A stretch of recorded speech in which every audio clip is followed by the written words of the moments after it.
ticket.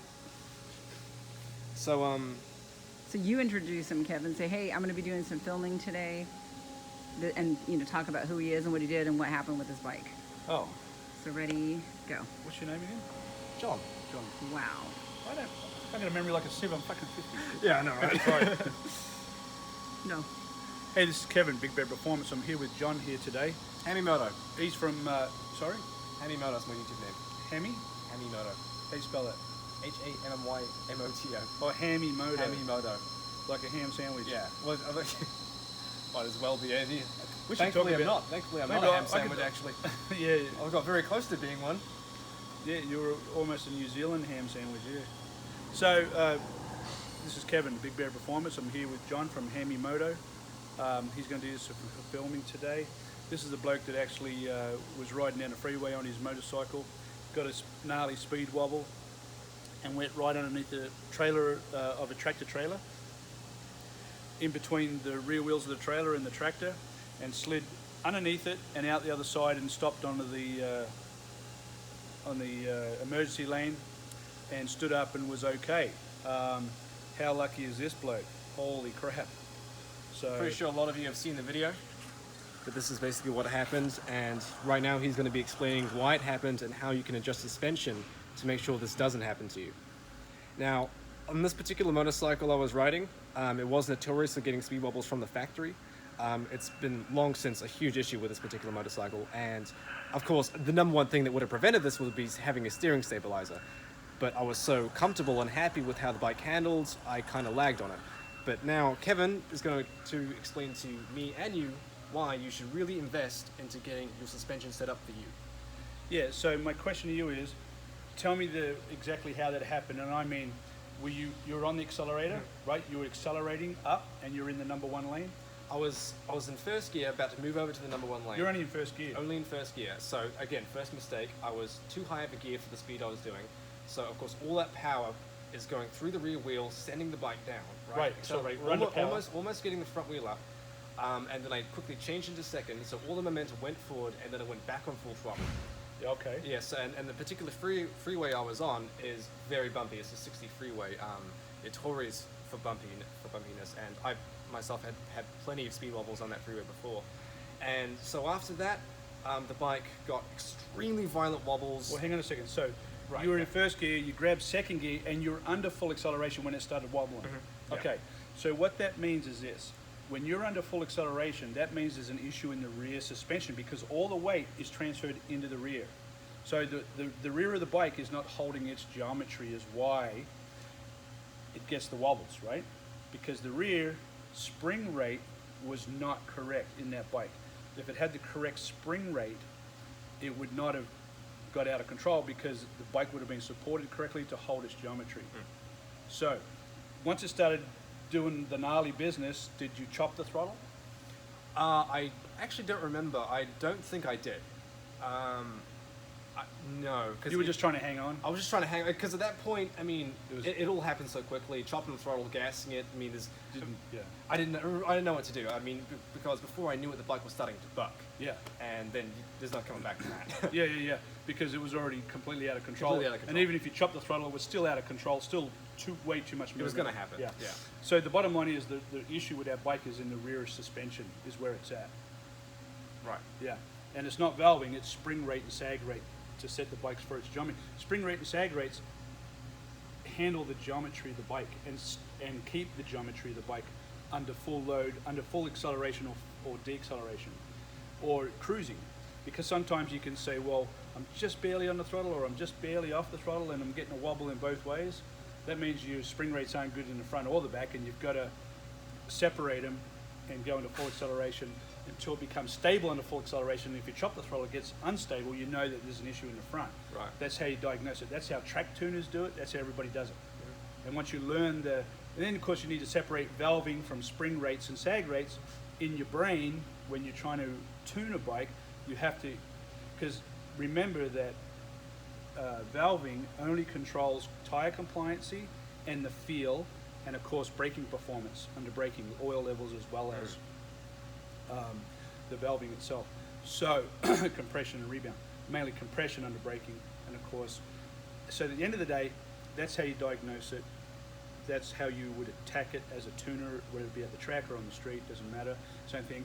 The reason that bikes get upset, like this is a race bike basically you're riding, the reason it got really upset because they do so much testing on the track. The tracks have a smooth surface, fairly smooth surface.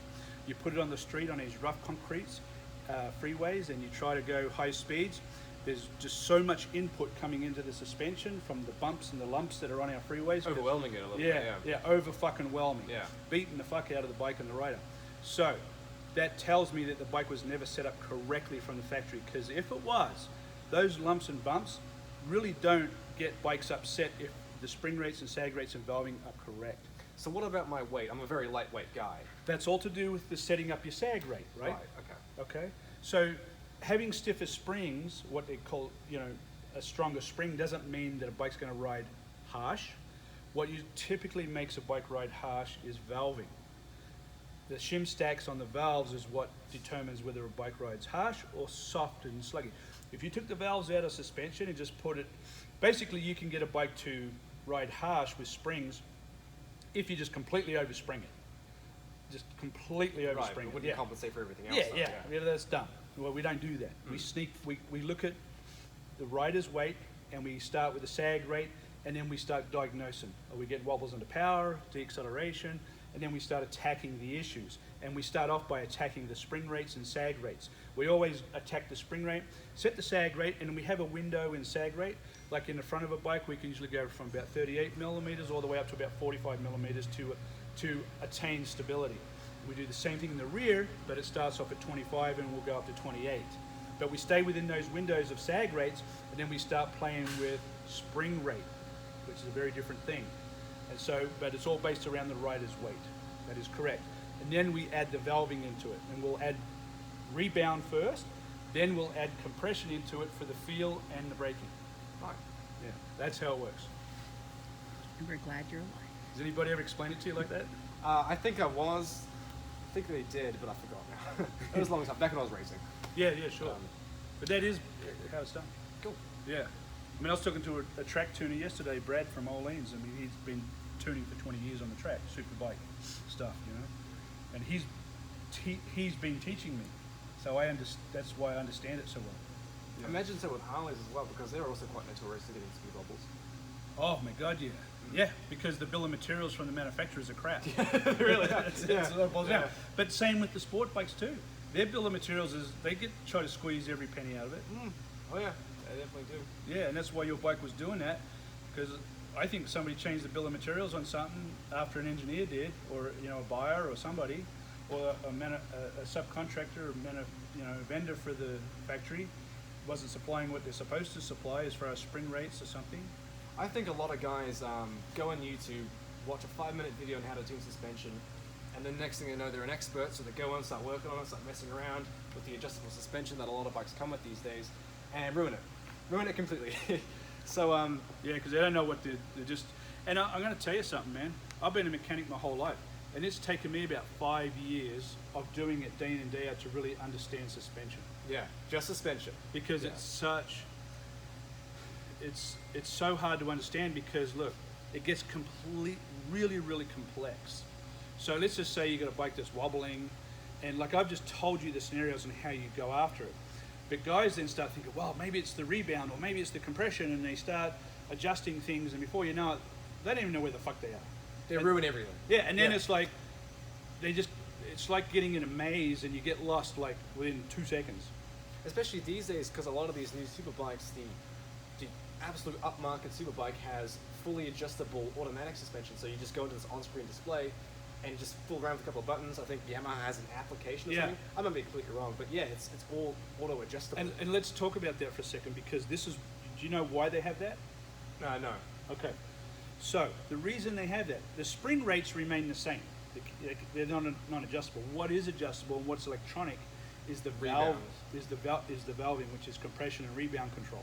So the reason they do that, because if you set up a motorcycle to do 200 miles an hour, right, with just mechanical valving, and you go run it at 200 miles an hour, it feels wonderful. It feels great at 200 miles an hour, because the input that's going into those valves is so fucking abrupt and harsh because it's 200 miles an hour that wheel's been hit by the road surface, right?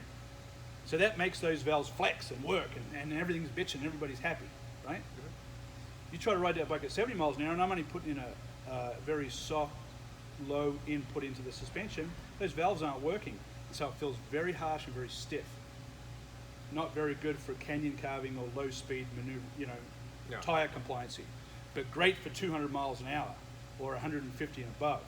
And that's how, so with electronic suspension, it'll sense the wheel speed into a computer, and it'll tell the valves to open up the bleeds until you get to a certain wheel speed, and then it starts closing down the bleeds to control the movement. That's why it does it. Right. And so you ride a BMW that's got electronic suspension on it, it feels nice and plush and everybody's happy. That, you know how we're getting back to it earlier about spring rates don't make the suspension feel stiff or harsh? The valving does. And there's your proof right there on a BMW. It's like, oh my God, this is like a couch. You start going faster and faster and faster, and then those bleeds start to close down, and then, but you don't notice it as a rider. You just say, this thing handles like a dream. But that's why. Right, we should probably get some filming. All right.